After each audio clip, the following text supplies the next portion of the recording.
जब आपके रक्षक ही आपके भक्षक बन जाए तो ऐसे में प्रदेश में कोई भी महिला स्त्री न्याय की उम्मीद किससे रखेगी। और मुख्यमंत्री जी से ये सवाल इसीलिए क्योंकि संजोग से वही हमारे प्रदेश के गृह मंत्री भी। आखिरी बार पुलिस ने कब किसी अपराधी को, किसी मर्डरर को इस तरीके से पकड़ने के लिए कार्रवाई की थी?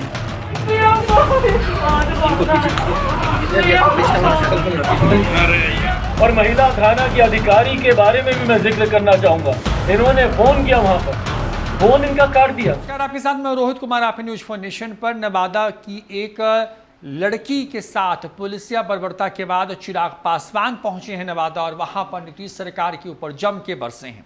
चिराग पासवान ने आरोप लगाया है कि जिस तरीके से इस बच्चे के ऊपर जुल्म ढाए गए हैं, उसके बाद इस पूरे मामले की जो है उच्च स्तरीय जांच होनी चाहिए। बता दें कि चिराग पासवान को देखते ही वो मासूम जो है उनके गले से लिपट करके रोने लगी। बताया जा रहा है कि आधी रात को पुलिस ने घर में घुस करके जो है उस लड़की को वहाँ से जो उसकी पिटाई की।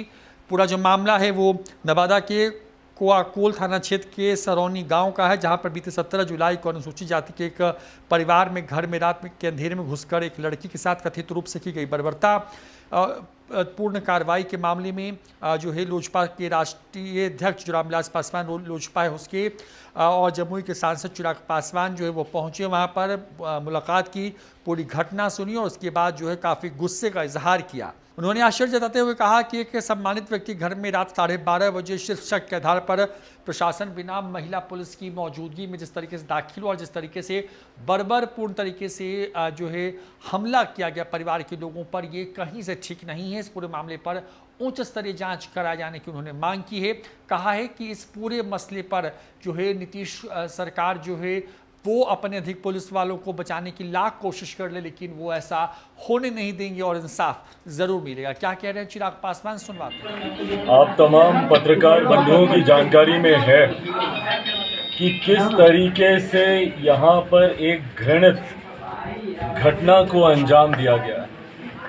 जब आपके रक्षक ही आपके भक्षक बन जाए तो ऐसे में प्रदेश में कोई भी महिला स्त्री न्याय की उम्मीद किससे रखेगी, ये सवाल आज लोक जनशक्ति पार्टी रामविलास मुख्यमंत्री नीतीश कुमार जी से पूछना चाहता है। और मुख्यमंत्री जी से ये सवाल इसीलिए क्योंकि संजोग से वही हमारे प्रदेश के गृह मंत्री भी हैं और भारत का संघीय ढांचा लॉ एंड ऑर्डर, कानून व्यवस्था को पूरी तरीके से राज्य सरकार के अंतर्गत देता है। तो इस फेडरल स्ट्रक्चर के आधार पर मुझे बताएं मुख्यमंत्री नीतीश कुमार जी कि जब एक बच्ची के साथ इस तरीके से दुर्व्यवहार किया जाता है, जिसकी घटना को बताने तक में शर्म आती है, और किसके द्वारा किया जाता है, इन्हीं के ही पुलिस के अधिकारियों के द्वारा किया जाता है। पुलिस वर्दी में मौजूद लोग, पुलिस का काम है ग्रामीणों में सुरक्षा का भाव देना, पुलिस का काम है महिलाओं को सुरक्षित महसूस कराना। जब पुलिस को ही देखकर महिलाओं को डर उठने लगे, ग्रामीण भयभीत होने लगे, तो ऐसे में कानून व्यवस्था कहां जाएगी बताएं।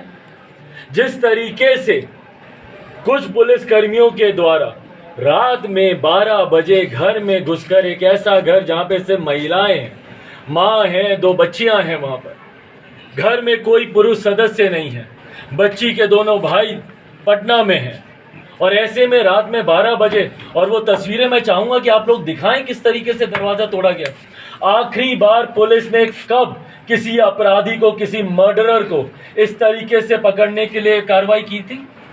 रात में 18-20 लोगों को लेकर महिलाओं के घर में घुसते हैं बिना किसी महिला पुलिस कर्मी के। कहां का न्याय है भैया ये?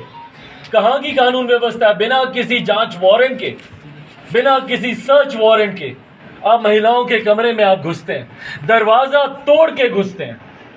वो दरवाजा अभी भी टूटा हुआ है। कल को कोई और असामाजिक तत्व तो ये अधिकारी भी हैं, पर इनके अलावा कोई और असामाजिक तत्व घुस के कुछ और बड़ी घटना को अंजाम दे दे तो कौन इसका जिम्मेदार होगा?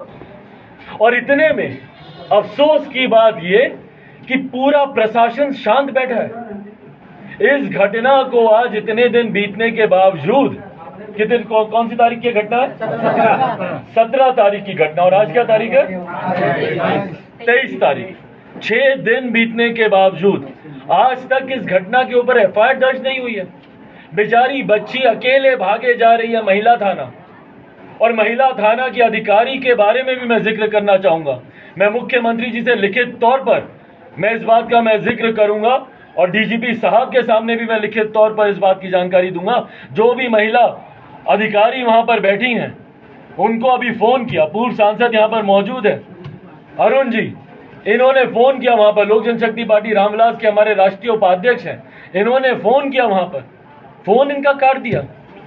जब इन्होंने उनसे सवाल किया कि आपने इनकी एफआईआर दर्ज क्यों नहीं की, तो इनका फोन काट दिया गया। एसपी साहब से जब मैंने बात की और मैं उनसे पूछ रहा हूं कि भैया 6 दिन बीत गए, क्यों अभी तक एफआईआर दर्ज नहीं हुई?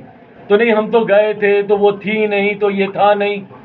इस तरीके से कार्रवाई होगी? इस तरीके से बिहार में न्याय मिलेगा? और अगर जाति को आधार बनाया जा रहा है प्रताड़ित करने के लिए, तो कान खोल के सुन लें। जो लोग सोचते हैं कि भैया अनुसूचित जाति जनजाति को दबा कर कुचल कर इस तरीके से उनको प्रताड़ित किया जा सकता है, और मुख्यमंत्री जी अगर सोचते हैं कि उनके शासन में इन लोगों की आवाज दबाई जा सकती है, तो जनता खामोश बैठने वाली नहीं है भैया। मैं एसपी साहब से, पूरे जिला प्रशासन से मैं आग्रह करता हूं, लिखित रूप में तो मैं ये सारी जानकारी दूंगा ही, मौखिक रूप में भी सबसे बातचीत इस विषय पर हम लोग करेंगे ताकि परिवार को जल्द से जल्द न्याय मिले। मैंने बच्ची से आग्रह किया है, हमारी पार्टी की प्रदेश अध्यक्षा शोभा जी अभी यहीं पर हैं, इनके साथ परिवार को मैंने पटना आने का मैंने आग्रह किया है, क्योंकि बच्ची की शारीरिक हालत भी ठीक नहीं है। तो मैं चाहता हूं कि ढंग से उनका इलाज हो। पटना में साथ में उनका इलाज भी हम लोग करवाएंगे, और वहीं पर, क्योंकि यहाँ पर तो भाई अब किस पे विश्वास रखें? जिस थाने में जाके एफआईआर दर्ज करें उन्हीं लोगों ने तो किया है। जो महिला थाने वाली, जो वहां की अधिकारी जो गाली गलौज करके बच्ची को वहां से भगा रही है, उनसे उम्मीद रखें कि वो एफआईआर दर्ज करेंगे? तो हम लोग पटना से हम लोग इस केस को हम लोग टेकअप करेंगे, और उम्मीद करता हूं कि कम से कम सीनियर अधिकारी जितने भी हैं, डीएसपी साहब हो, एसपी साहब हो, डीजीपी हो, कम से कम वो लोग इस विषय की गंभीरता को समझेंगे। और बिहार के इतिहास की ये शर्मनाक घटनाओं में से एक घटना है।